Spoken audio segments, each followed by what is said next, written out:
Nous sommes le 2 juin 2021, c'est l'heure de la revue de la presse et des médias israéliens en direct de Jérusalem sur Radio Kalita. À Jérusalem et ce matin, Daniel, cette revue de presse est exceptionnelle pour une journée pas vraiment comme les autres, une journée qui devrait rester gravée dans l'histoire politique d'Israël. Oui, et pour cause, Ilana, sauf changement de dernière minute, ce 2 juin 2021 devrait devenir la journée du changement. Changement politique avec, selon toute vraisemblance, il faut être prudent, un changement de gouvernement vers un gouvernement de changement, pourrait-on dire, et un changement de président avec l'élection du 11e président de l'État d'Israël par les 120 députés de la 24e Knesset. Le Israël Hayom parle en manchette d'une journée décisive d'un ou d'une présidente, un gouvernement, et il a choisi de placer 4 personnalités politiques en photo pour illustrer cette manchette. Les 2 candidats à la présidence de l'État, Myriam Peretz et Yitzhak Herzog, et les 2 candidats au poste de prochain Premier ministre, Naftali Bennett et Yair Lapid.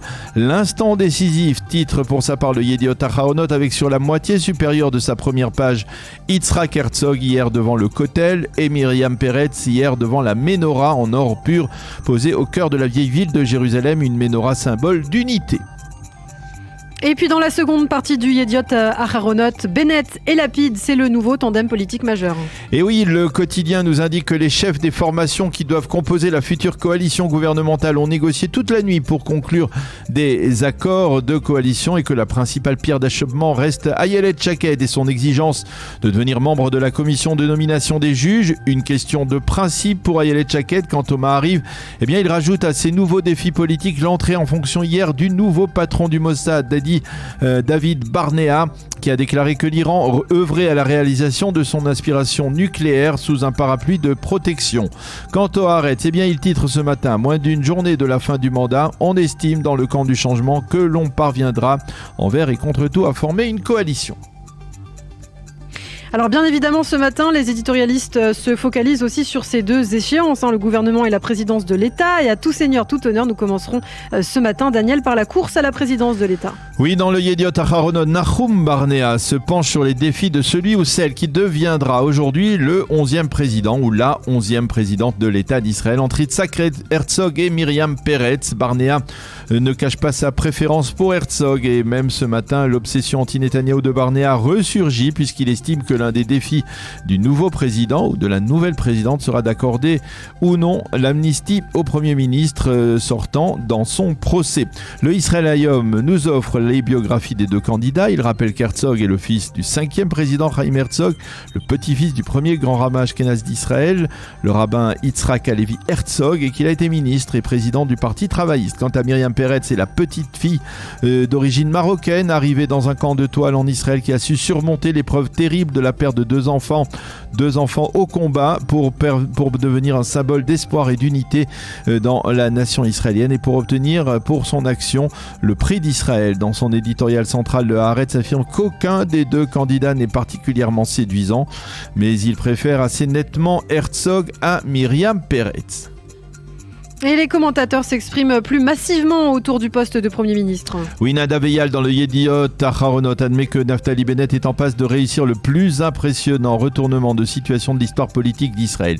Il y a 2 ans, il n'avait même pas passé le seuil d'éligibilité. Aujourd'hui, il pourrait bien devenir le prochain Premier ministre de l'État d'Israël. Mais ce matin, Nadav Eyal rend surtout hommage à un homme politique sans lequel tout cela n'aurait pas été possible. Et il s'agit de Yair Lapid.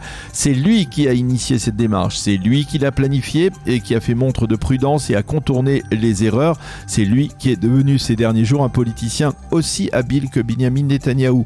Pour Chaim Schlein, dans le Israël Hayom, le gouvernement que s'apprête à former aujourd'hui Lapid et Bennett oblige la droite israélienne à s'unir. Ou plutôt, ceux qui restent de la droite après avoir compris que comme Lieberman, Bennett et Sahar ont choisi de se séparer de la droite nationaliste traditionnelle, s'unir pour survivre et espérer très vite récupérer le pouvoir, écrit ce matin Chaim Schlein. Pour Amnon Lor, Ilana, pour Amnon Lord. Allez-y. Également, Bennett sera porté aujourd'hui au poste de Premier ministre par une vague de haine anti-Netanyahou. Mais Lord pointe aussi un doigt accusateur en direction de celui qu'il tient pour principal responsable de la crise actuelle, un certain Avigdor Lieberman, qui va devenir, il faut le savoir aussi, le grand argentier du pays. C'est aussi ce qu'écrit Eran Bartal ce matin. Lieberman remporte toute la caisse en étant ministre des Finances et le patron de la puissante commission des finances de la Knesset. Et dans la même page, une déclaration des orthodoxes. La présence de Lieberman aux finances est une déclaration de guerre au monde orthodoxe.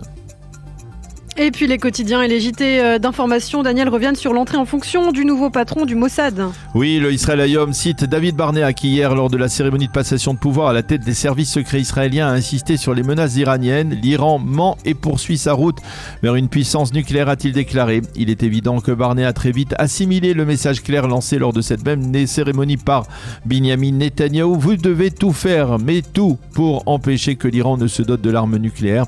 Et à propos de l'Iran, le Israël Hayom publie l'éditorial rédigé par Kaba Tahri, un exilé iranien qui vit en Turquie, et affirme ce matin que jamais l'Iran n'a eu la moindre intention de respecter l'accord de Vienne. Il exprime aussi un espoir, voir le peuple iranien dénoncer le régime des ayatollahs et conduire à sa destitution.